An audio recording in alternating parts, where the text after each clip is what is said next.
Noticias RTQ. El reportaje.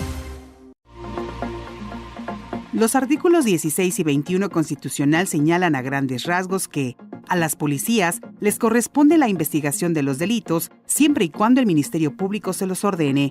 Pero como señalan los especialistas en derecho, si hablamos de principio de división de funciones, ¿a qué autoridad le corresponde hacer cada cosa? Los cuerpos policíacos han sido concebidos para proteger las libertades y los derechos fundamentales de la sociedad, pero el uso indiscriminado e irresponsable de los poderes delegados en algunos de sus elementos constituye uno de los principales factores que llevan a la pérdida de confianza por parte de la ciudadanía. El artículo 11, fracción primera, de la Ley de Seguridad para el Estado de Querétaro indica que los integrantes de las instituciones de seguridad se sujetarán a las siguientes obligaciones: conducirse siempre con dedicación y disciplina, apego al orden jurídico y respeto a los derechos humanos reconocidos en la Constitución Federal, los tratados internacionales, la Constitución Política del Estado de Querétaro y las leyes que de ésta emanen. En este contexto, la misma ley, en su artículo 6, fracción décima, señala que el personal operativo facultado para el uso legal de la fuerza pública son policías estatales, policías municipales, policías de investigación del delito, policías procesales y custodios. Pero, ¿hasta dónde llega el derecho de los cuerpos de seguridad para ordenar o realizar la detención de personas y vehículos por el simple hecho de resultar sospechoso?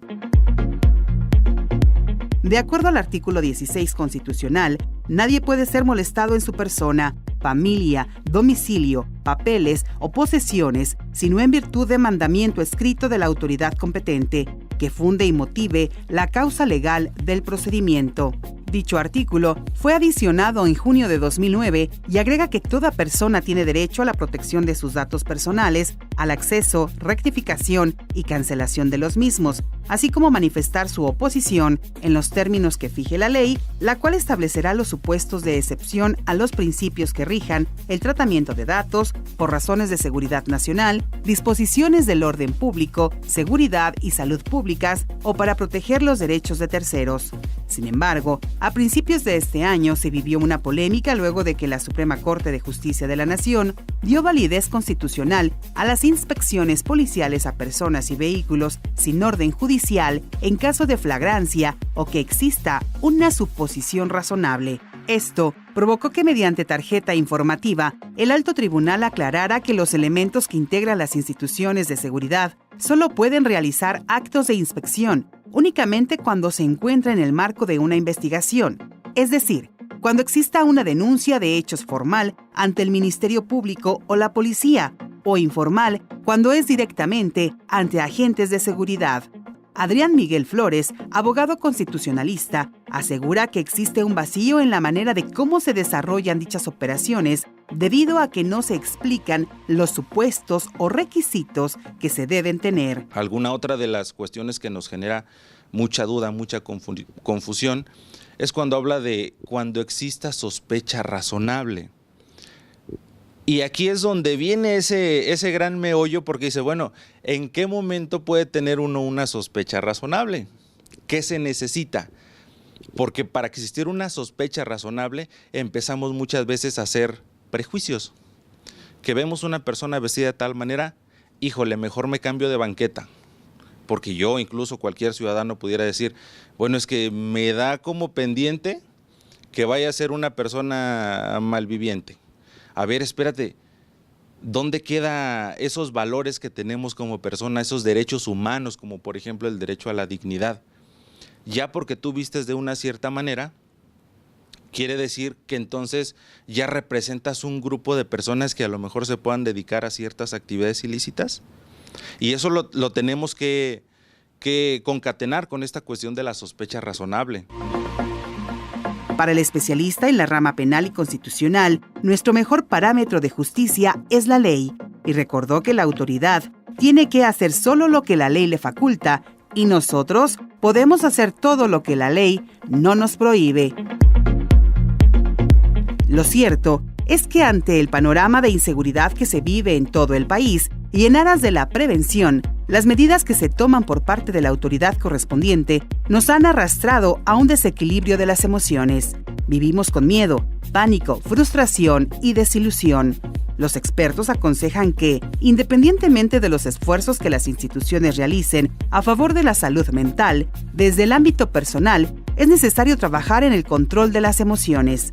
Juan Carlos García Ramos, presidente del Colegio Estatal de Psicólogos en Querétaro, añadió que la alteración constante de las emociones provocan un desequilibrio en las facetas del ser humano, afectando el entorno y convirtiendo a las personas en seres humanos agresivos que adoptan conductas violentas y destructivas, inclusive hacia los demás. Para el experto en salud mental, la angustia y desesperación lleva a la destrucción y hasta al suicidio. Y todo ello porque las expectativas que se crea cada persona no siempre resultan ser como se soñaron. A darnos cuenta y aceptar que las cosas no siempre van a ser como queremos o deseamos.